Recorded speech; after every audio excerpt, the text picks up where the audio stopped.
Graça e paz a todos e a todas nessa noite. Que na ministração da Palavra de Deus, o Santo Espírito de Deus fale aos nossos corações, nos confortando, mas também desafiando a nossa caminhada nesse mundo em que vivemos. Abramos nossas Bíblias no livro de Lamentações, Lamentações de Jeremias, capítulo 3. Nós leremos dos versículos 21 a 27.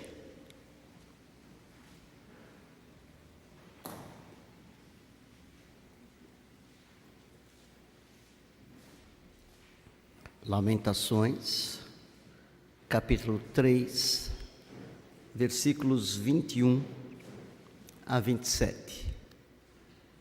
Diz assim o texto da Palavra de Deus: Quero trazer à memória aquilo que pode me dar esperança.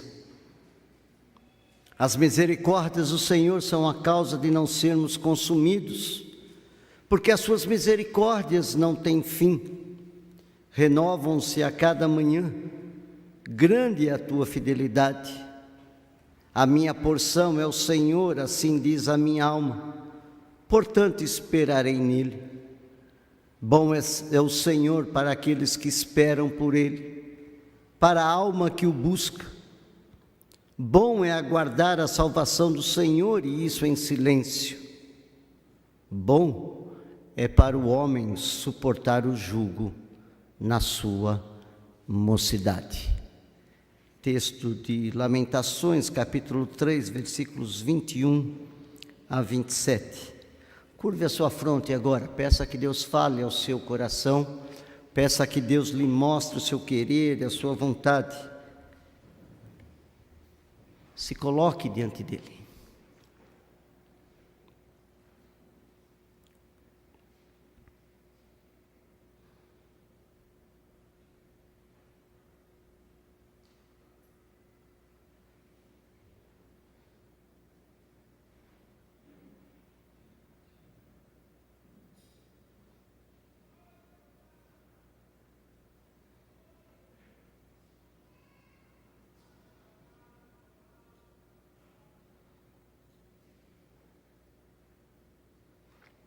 Pai, fala aos nossos corações,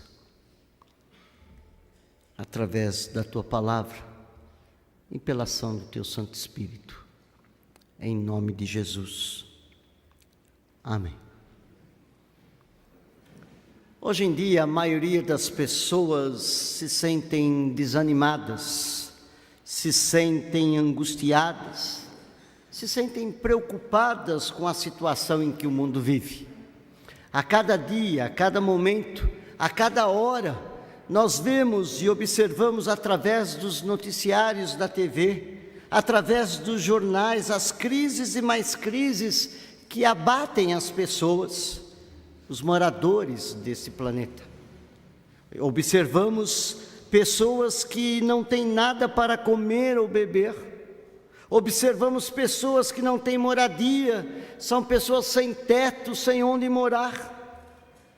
Nós vemos pessoas sem condições de sobrevivência, fugindo dos seus países por causa de guerras civis, por causa de ideologias, morrendo no caminho, sendo oprimidas por causa da situação em que o mundo vive. Crises políticas e econômicas acabando com a vida das pessoas. E quando se observa quando nós observamos cenas como estas, eu creio que no fundo do nosso coração uma pergunta surge: será que ainda há esperança para o mundo em que nós vivemos? Diante de todas essas circunstâncias, diante de todas essas situações, diante de todas essas crises, será que ainda há esperança para esse mundo? O livro de Lamentações, que é um livro escrito por Jeremias, apesar de ser uma obra anônima, sem ter propriamente o nome de Jeremias, é o livro com uma poderosa mensagem em tempos de angústia e de tristeza. É um comentário triste sobre a convicção profética de quem, dizendo que quem semeia vento, colherá tempestade. Para nós entendermos melhor esse cenário, nós precisamos entender que o povo de Deus está prestes a ir para o cativeiro.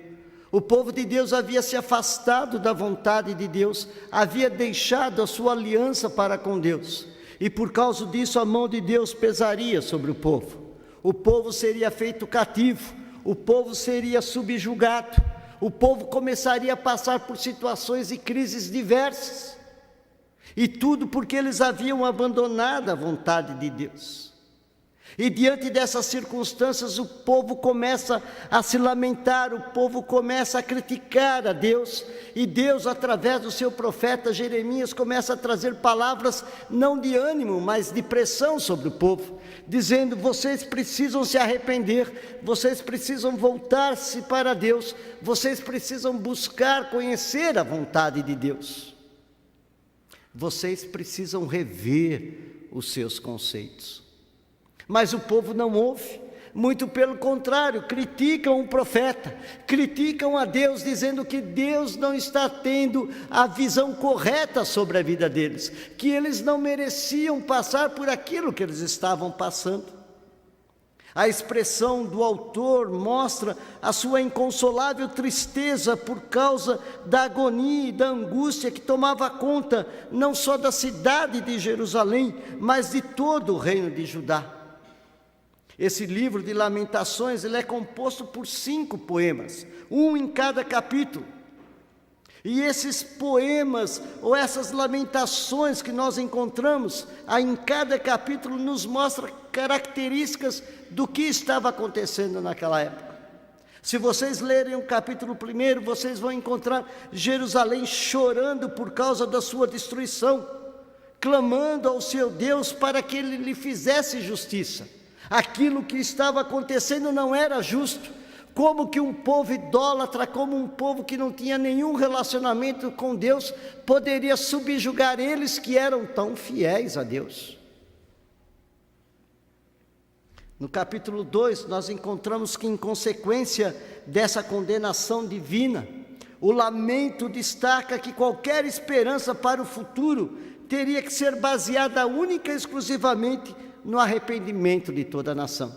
Deus se vira para o povo e diz: vocês querem sair dessa situação? Se arrependam, se voltem para mim, comecem a viver de acordo com aquilo que foi estabelecido na aliança que nós fizemos. Caso contrário, a mão de Deus, a minha mão, cairá sobre vocês.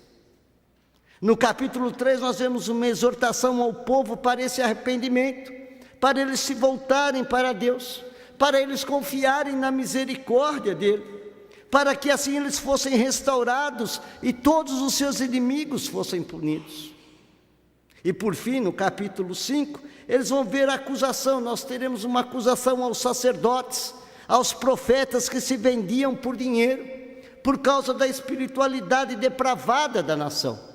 Se a nação estava vivendo daquele jeito, foi porque os profetas, porque os sacerdotes não cumpriram a sua função, porque os líderes religiosos do povo não fizeram o povo se voltar para isso.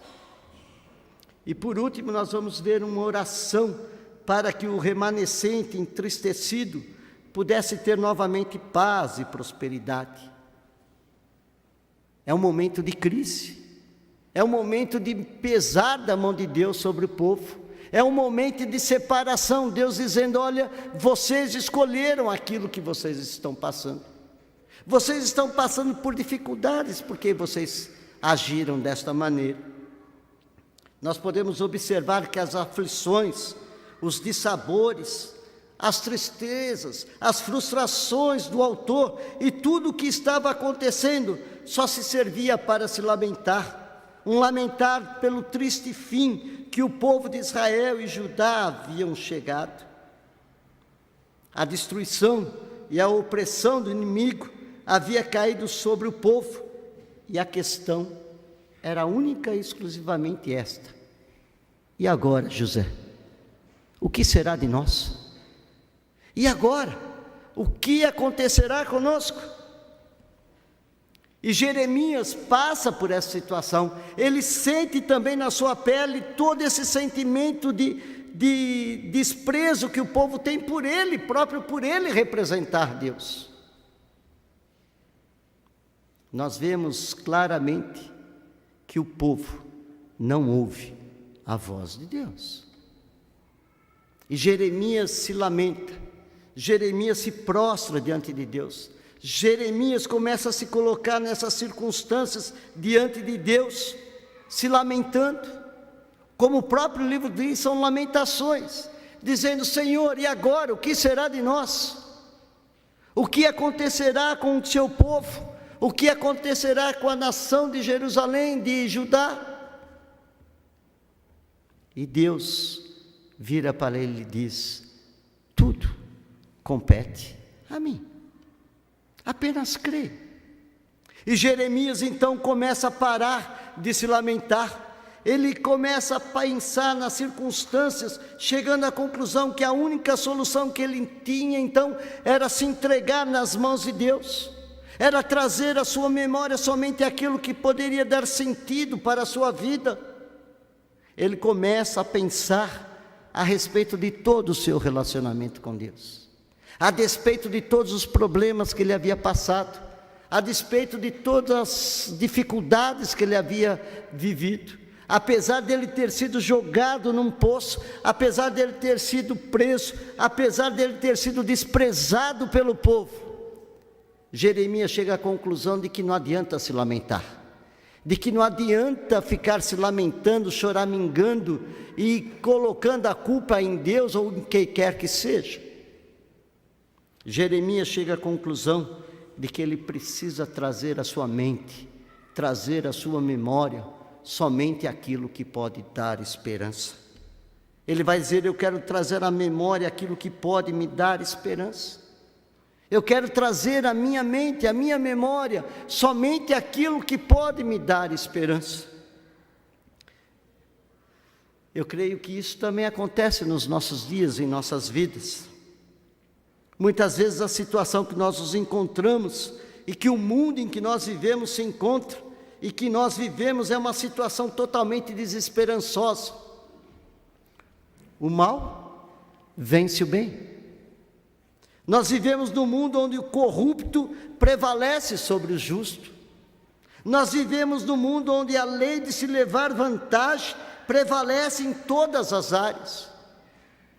Nós vivemos num mundo em que as circunstâncias, perjúrias, perseguições invadem a nossa vida no dia a dia. Por mais justos que queremos ser, nós somos perseguidos. Nós jamais temos as nossas vidas livres dessas circunstâncias. Essas circunstâncias fazem surgir inquietações em nossa vida. Diante dessas circunstâncias, nós pensamos como podemos continuar a nossa luta, a nossa vida e ainda sairmos vitoriosos diante dela. Eu creio que diante das circunstâncias em que nós vivemos, amados, diante das circunstâncias que muitas vezes nós temos passado nesse mundo, onde somos perseguidos, onde somos injustiçados, onde vivemos amargurados porque passamos por situações difíceis de doenças, enfermidades e tantas outras coisas, em desemprego e tantos outros problemas que nós vivemos. Eu creio que nós podemos aprender com o autor de Lamentações como enfrentar essas situações.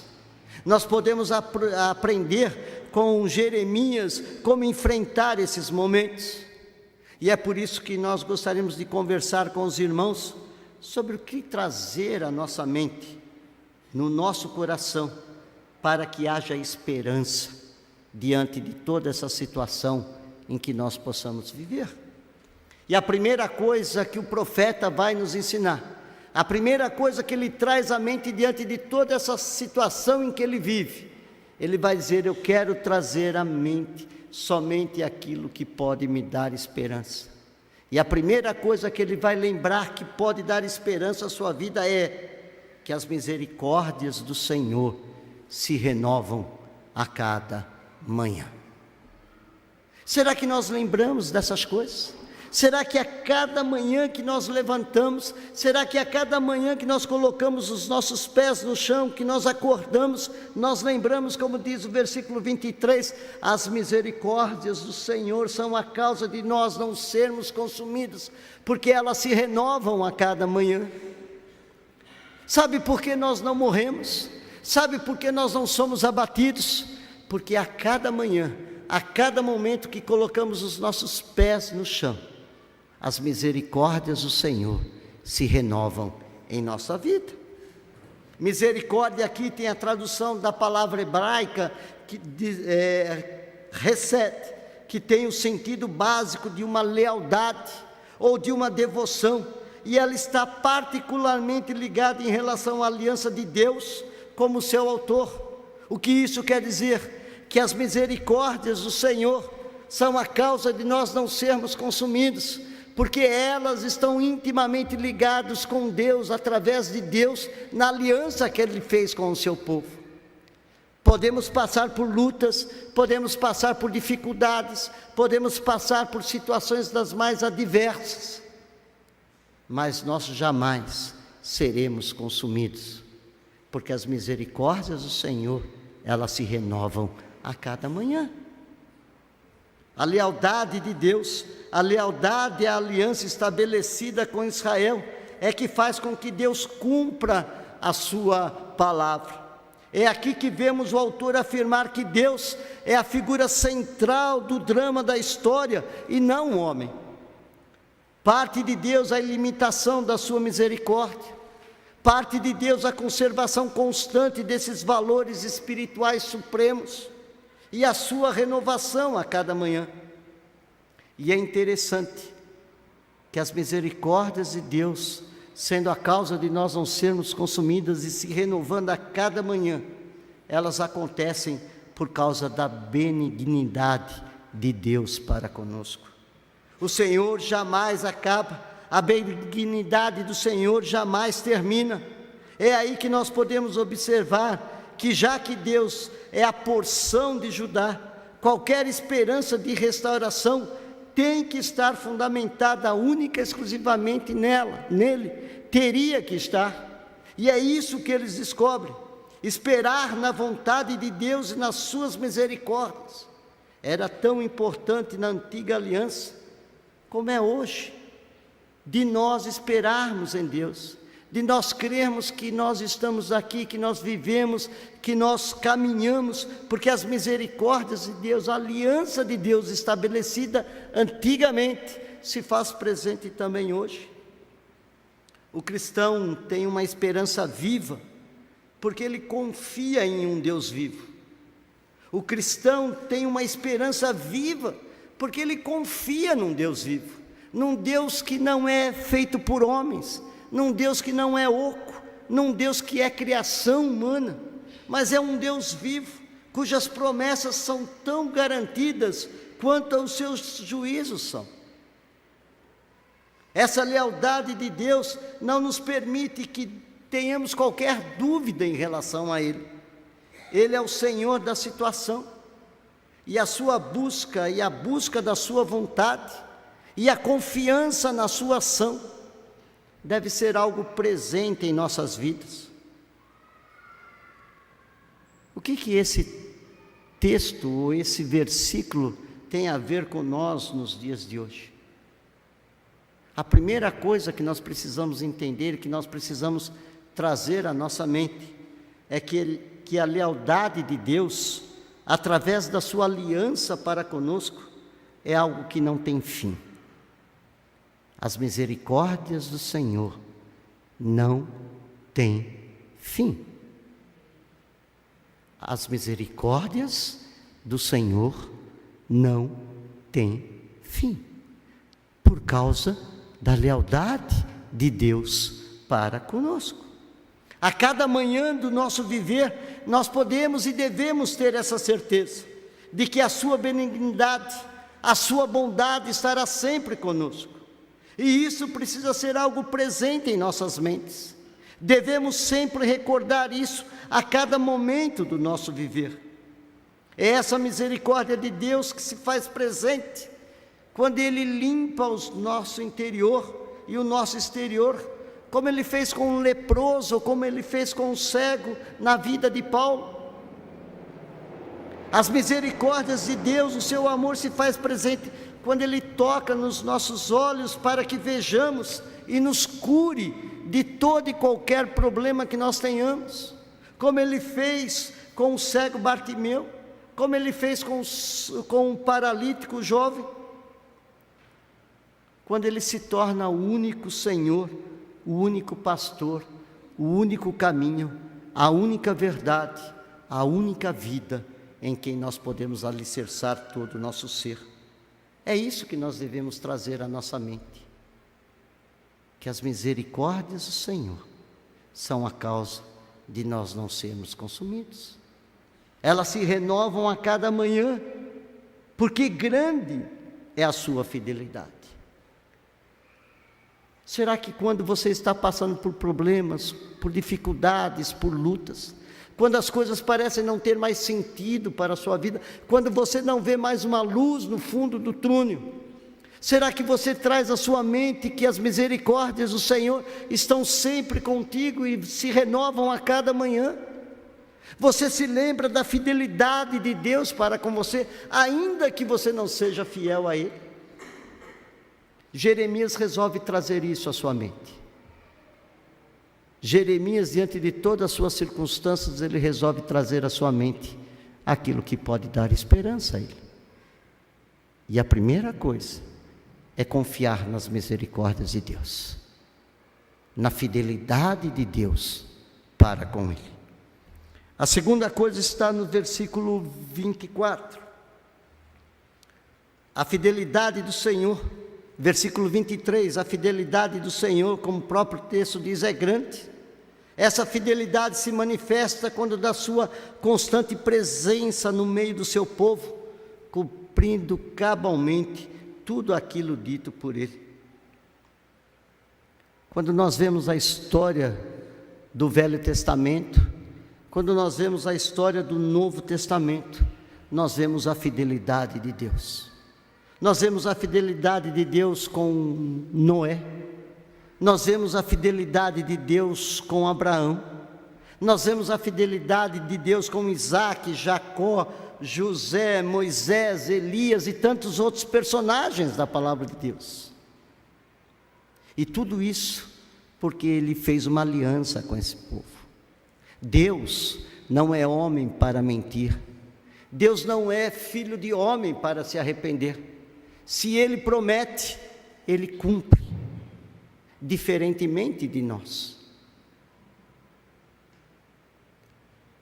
Jeremias traz à sua mente a fidelidade do Senhor para com Ele. Se procuramos alguém fiel, com certeza esse é Deus. O Javé Jiré, aquele grande provedor, aquele Deus presente, aquele Deus fiel.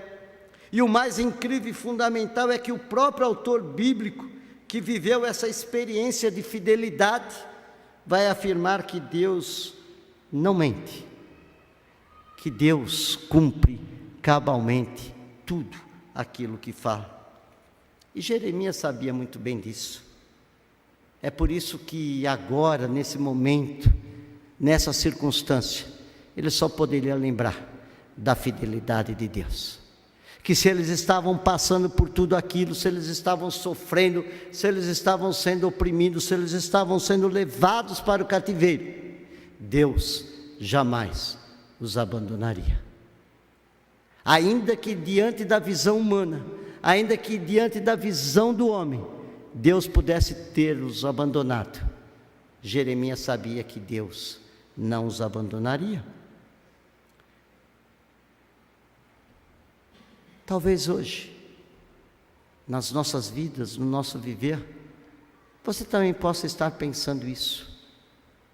Diante dos problemas que você tem enfrentado, diante das situações, das angústias, você pode pensar: Deus me abandonou, Deus me deixou, Deus não quer mais nada comigo, Deus está me provando.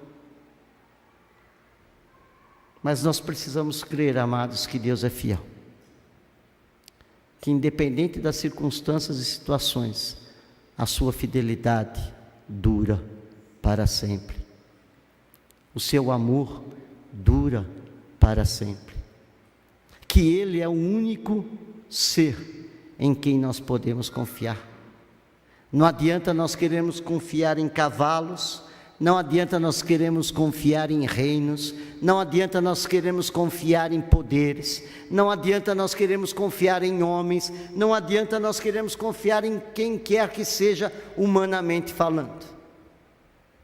Somente colocando a nossa confiança diante de Deus, crermos que a fidelidade de Deus é a nossa única segurança, a única vitória diante da circunstância. O cântico que diz: não olhe as circunstâncias, olhe o seu amor, não me guio por vistas, alegre estou. Quando Jeremias resolve tomar essa decisão, a vida dele não melhora. Quando Jeremias começa a tomar essa decisão, a vida dele não muda devido às circunstâncias, às dificuldades, aos problemas.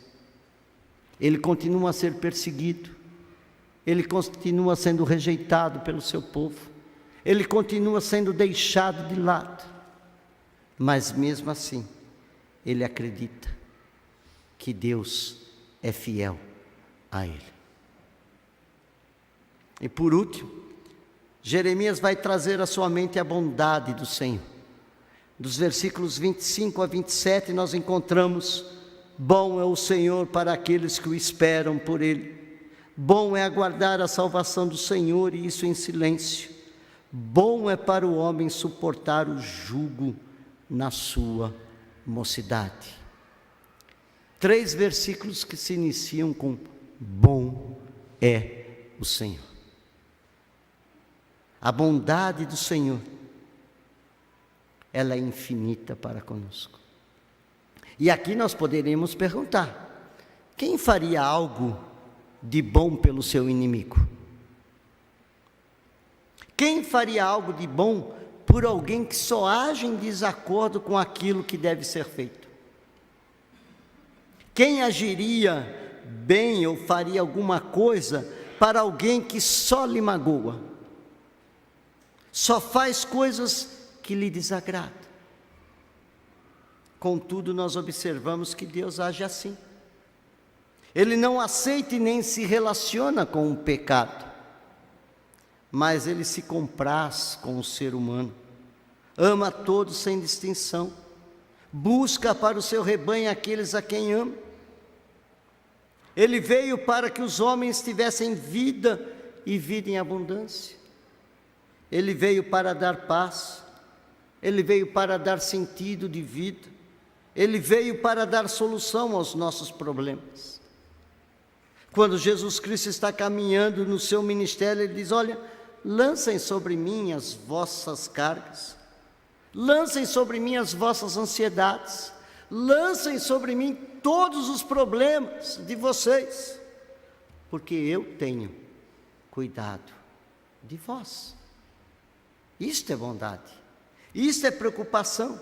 É assim que se manifesta a bondade de Deus.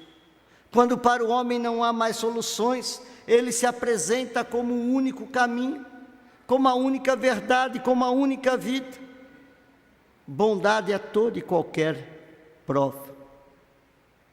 E vejam que, terminando esse texto, nós observamos claramente a tríplice bondade de Deus. Deus é bom para aqueles que o buscam, Deus é bom para aqueles que colocam nele a sua esperança, Deus é bom para aqueles que aguardam nele. É por isso que Jeremias vai dizer: a minha porção é o Senhor, por isso esperarei nele. O que você tem trazido à mente? Diante das circunstâncias, diante da sua vida, diante do seu viver, o que você tem trazido à sua mente nesses dias?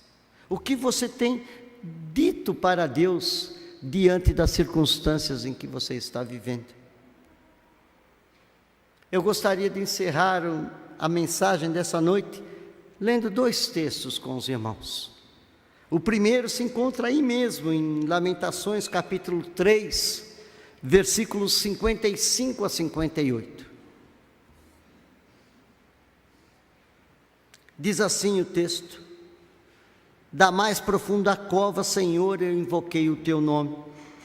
Ouviste a minha voz. Não escondas o ouvido aos meus lamentos, ao meu clamor. De mim te aproximaste no dia em que te invoquei, e me disseste: não temas. Pleiteaste, Senhor, a causa da minha vida, e remiste a minha vida. Pleiteaste, Senhor, a causa da minha alma, e remiste a minha vida. Nós temos que entender, amados, temos que saber que Deus é alguém que jamais despreza um coração contrito, um coração abatido. E o segundo texto que eu gostaria de ler se encontra no texto de Abacuque, capítulo 3, versículos 17 a 19.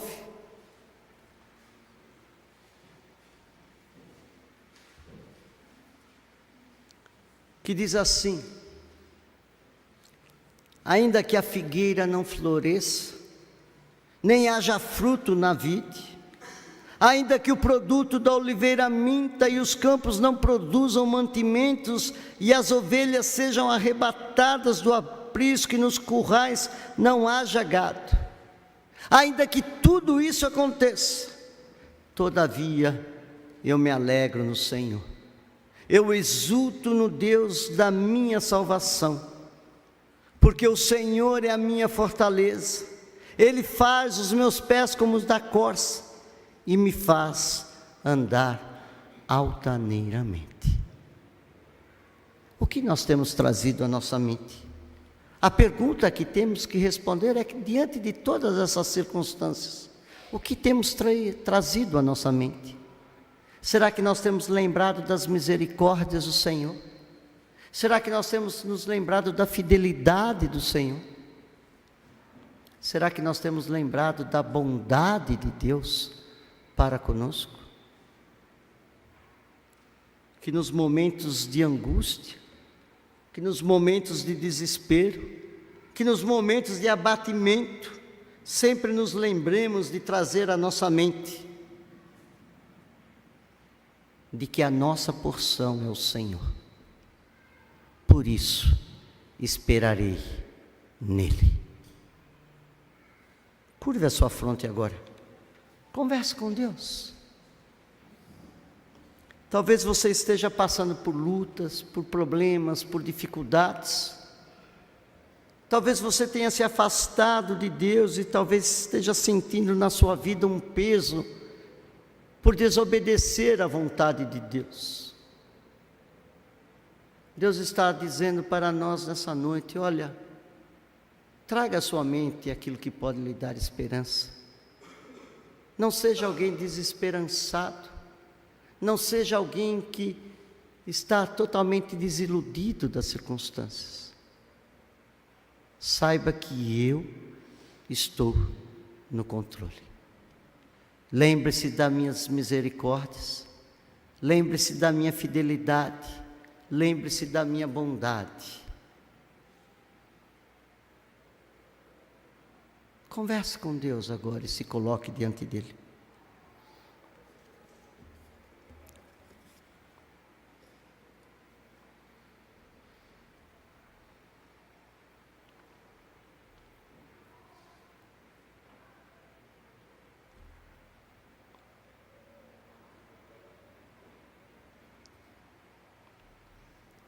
Pai, nós te louvamos, nós te bendizemos,